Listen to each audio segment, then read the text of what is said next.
Davis, I'm Captain United States Navy, retired. I entered the Navy in 1945 into flight training, got my wings in 1948, and served until 1978, 33 years in the Navy, and then came to the airport and started the flight school here.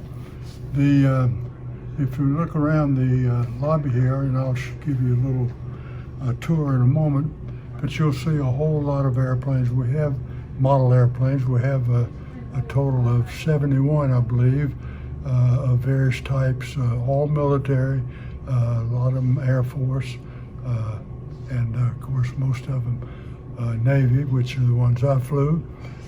We have, like I say, a total of 71. I think we have the ones we'll make a tour with. I think there's 40 of them that I flew while in the Navy, and then counting several variations of the models displayed, I probably have another 7 or 8 more, which runs close to 50 different airplanes.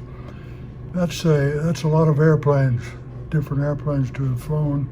A lot of us tend to brag a little bit about it. We shouldn't, because it really was a time in the Navy that we were reaching unacceptable accident rate that was from flying too many different airplanes. What happened? What happened? Why did we do that?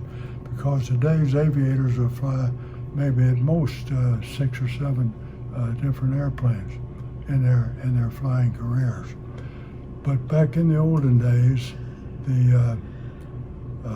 had a lot of different type of training airplanes, and it was very simple. If you wanted to fly one, you'd ask your buddy to get your clearance to fly it, and you'd fly it. There's no checkout on them. They'd give you a cockpit check, and then off you go. So obviously that wasn't the way to run things. There's one incident I like to recall where a friend of mine loaned a buddy an airplane to go flying, just loaned. He said he'd never flown it, so he said, "Here, take this." So of course he goes around and immediately makes a gear up landing, and then he was very upset that his commanding officer was upset that he just loaned his airplane out to be broken. So without going further with the stories, let's go down the line here. We'll start off right here in the left-hand corner. This is a Stearman, Yellow Bird, we call it, the Stearman aircraft by wing. No communications really, except between with the Gosport. Miss Goody, I got it ordered finally. Following that, we had the SNJ. Got a lot of time in the SNJ. Many of these airplanes now have very, very little time in, but they are ones that we serve PIC in. And strangely enough, from the SNJ, we went to the PBY. Again, while we were doing that in the Navy, I do not know, but we got maybe 40 hours in the PBY. Then again, we went to the SNB, built by Beechcraft. It's commonly known in the civilian world. Now, but back then it was called the SNB in the Navy, and I believe the T-45 in the Air Force. But the SNB, we refer to it as the Secret Navy Bomber. The next comes the Corsair, which we had in advanced flight training. Again, how'd you get checked out? You got a cockpit checkout and link the briefs with your instructor, and then you just flew it. I'm often asked which are the favorite airplanes I flew, and I would have to say it would be the Corsair. It was the most versatile, most stable prop fighter. It was probably the height of the prop fighters. So that was my favorite. Got a lot of time in that, and especially in Korea with those. Then the next would be another candidate for the favorite. It would be the F-8F Bearcat. Came out at the very end of the war. It would have become the best fighter ever, but again, it was pushed aside by the introduction of jet airplanes. When I looked at this as the sports car airplane, lots of power, 2,000 horsepower, and a very lightweight airplane that was capable of doing a double element. So it was a pretty good airplane. Then I regressed really, got out of the Navy briefly, went to the reserve, and that's the F-6F Hellcat. Actually, it was the top ace during the Korean, during the World War II. It's called the F-6F Hellcat. Next came the T-33. We transitioned to jets by means of the T-33, known in the Air Force as the Shooting Star. We did a lot of instrument training in that. Then we went to the F-9F Panther. And this one, this was the straight wing version. I flew the F-9F 2 and 5. And then next came the airplane that goes as my third favorite airplane, very similar to the F-9F Panther, but this one had swept wings. Did not have ailerons, it had flaperons, which gave it a terrific wing roll. From there we'll go pretty quickly because I didn't have a lot of time in these, a lot of these airplanes, but I did have some. Next was the TBM, the torpedo bomber, the Avenger bomber. We used that, strangely enough, in a fighter squadron as a logistic plane when we were doing a fleet workout.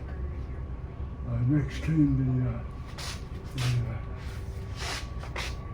what is that, the AD? Oh, that's the Sky Raider.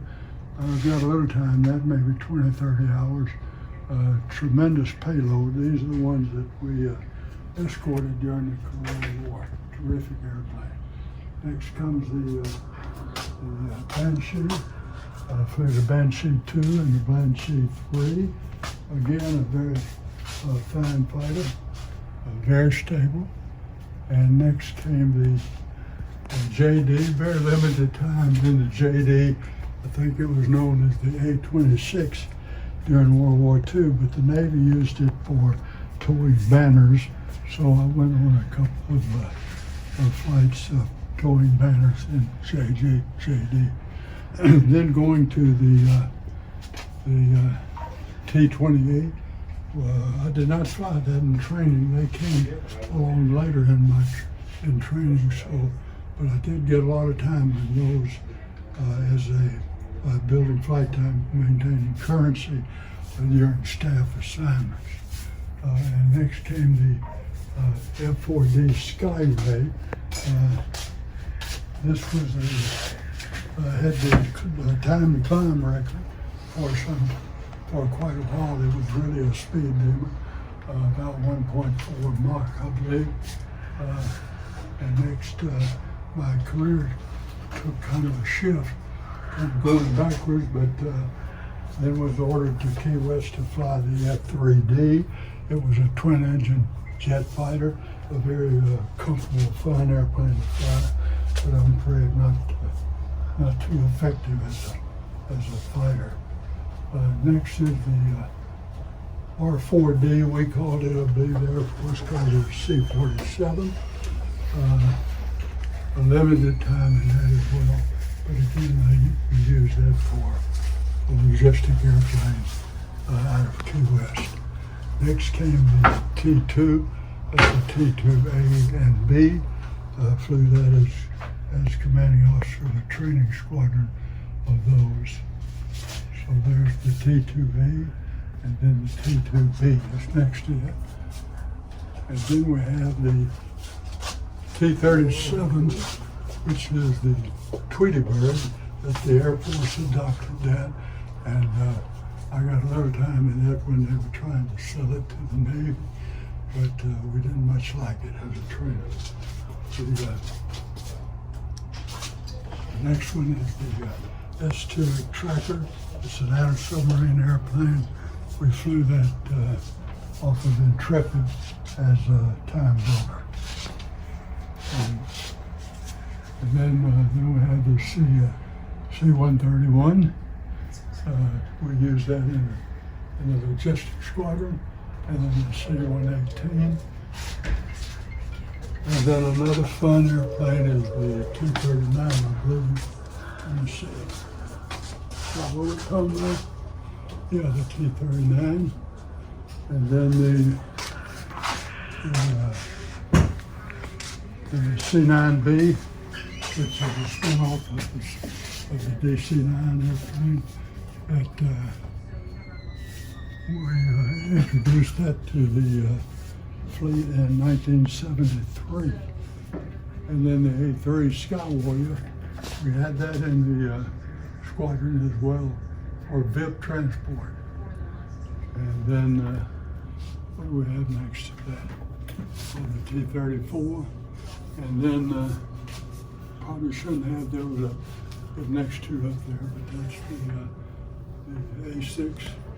And then next to it is the Tomcat, which truth be told on the fan plates. And that's about it. The others are just a continuation of the airplanes we had in the lobby of the A4. Okay?